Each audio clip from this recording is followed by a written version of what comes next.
కోహినూర్ ఈ పేరు వినగానే మనలో చాలా మందికి గుర్తొచ్చేది ఒక వజ్రం.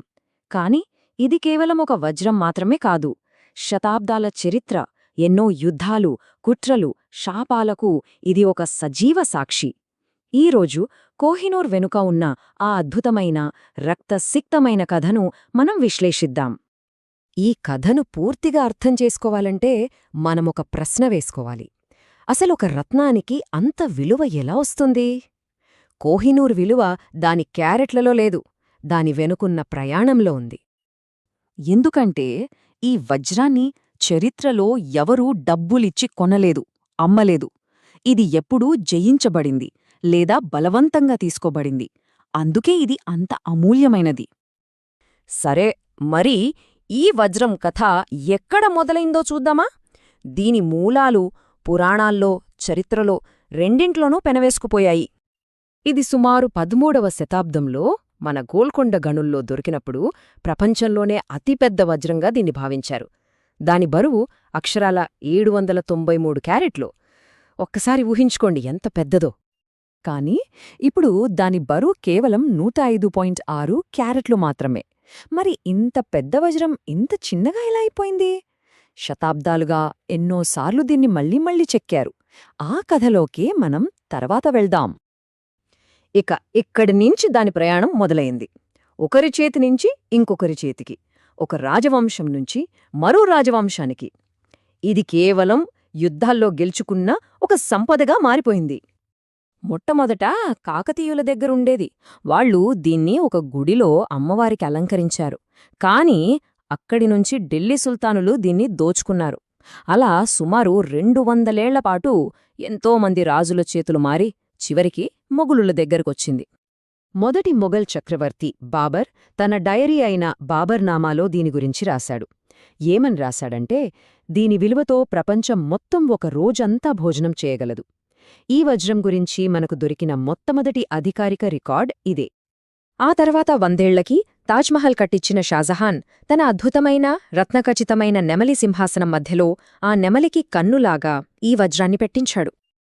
అయితే మొఘల్ సామ్రాజ్యం బలహీనపడటం మొదలైంది.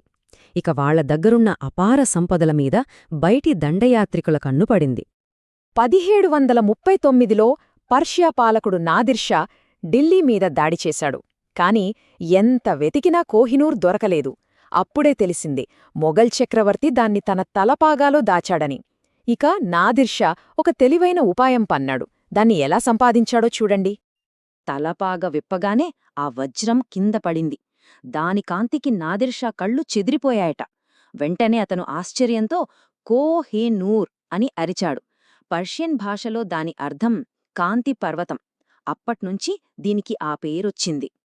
సరిగ్గా ఈ టైంలోనే ఒక కథ బాగా ప్రచారంలోకి వచ్చింది. అదేంటంటే, ఈ వజ్రం ఏ మగాడి దగ్గర ఉంటే వాడికి అధికారమొస్తుంది, కాని చివరికి సర్వనాశనం తప్పదు అనే ఒక శాపమన్నమాట.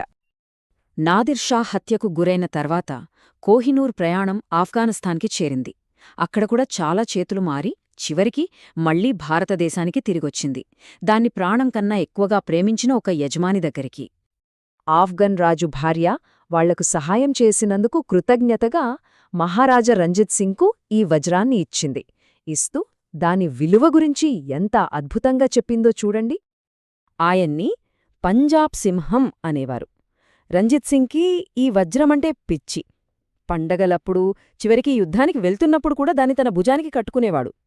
చనిపోయే ముందు దాన్ని ఒక గుడికిచ్చేయాలని అనుకున్నాడు. కాని అతని మంత్రులు ఒప్పుకోలేదు.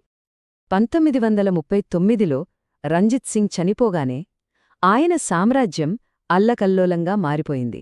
ఇదే అదనుగా ఈ వజ్రం కథలో చివరి విజేత ఎంట్రీ ఇచ్చాడు. పంజాబ్ను ఆక్రమించుకున్నాక బ్రిటిష్ వాళ్లు అప్పటికి 10 ఏళ్ల పిల్లాడైన మహారాజా దులీప్ సింగ్ని లాహోర్ ఒప్పందం మీద సంతకం పెట్టమని బలవంతం చేశారు. ఆ ఒప్పందం ప్రకారం కోహినూర్ని విక్టోరియా రాణికి బహుమతిగా ఇచ్చినట్టు రాసుకున్నారు. సరే, ఈ వజ్రాన్ని లండన్కి తీసుకెళ్లి 1851లో ఒక పెద్ద ఎగ్జిబిషన్లో పెట్టారు. కాని దాన్ని చూసిన బ్రిటిష్ ప్రజలు చాలా నిరాశపడ్డారు. ఎందుకంటే మన పాత భారతీయ పద్ధతిలో చెక్కడం వల్ల దానికి పెద్దగా మెరుపేం లేదు. అందుకే విక్టోరియా రాణి భర్త ప్రిన్స్ ఆల్బర్ట్ దాన్ని మళ్లీ చెక్కమని ఆర్డర్ వేశాడు. కొత్త ఓవల్ కట్లో దాని మెరుపైతే పెరిగింది, కానీ దాని బరువులో దాదాపు 40% పైగా కోల్పోయింది. ఇక బ్రిటిష్ రాణి కిరీటంలోకి చేరిన కోహినూర్ కథలో ఒక రకమైన స్థిరత్వం వచ్చింది. కాని దాని కథ ఇక్కడితో అయిపోలేదు. 1940లో మనకు స్వాతంత్ర్యమొచ్చాక ఆ వజ్రాన్ని తిరిగిచ్చేయమని మనం అడగడం మొదలుపెట్టాం. అయితే ఈ రేస్లో మనం ఒక్కరమే లేం. పాకిస్తాన్, ఇరాన్, ఆఫ్ఘనిస్తాన్ ఈ దేశాలు కూడా అది మాదంటే మాదనే అడుగుతున్నాయి. కాని బ్రిటిష్ ప్రభుత్వం మాత్రం ఈ వాదనలన్నింటినీ కొట్టిపారేస్తోంది. లాహోర్ ఒప్పందం ప్రకారం అది మాకు చట్టబద్ధంగానే వచ్చింది, ఇప్పుడది మా దేశ వారసత్వ సంపదలో ఒక భాగం అనేది వాళ్ల వాదన. కాబట్టి చివరిగా ఒక ప్రశ్న. కాంతిపర్వతం అని పిలుచుకునే ఈ కోహినూర్ ఇప్పుడు టవర్ ఆఫ్ లండన్లో ఉంది. మరి అది వాళ్లు గర్వంగా చెప్పుకునే వారసత్వ సంపద, లేక ఒక వలసవాద గతాన్ని గుర్తుచేసే బాధాకరమైన ఆక్రమణకు చిహ్నమా? దీనికి సమాధానం చరిత్రే చెప్పాలి.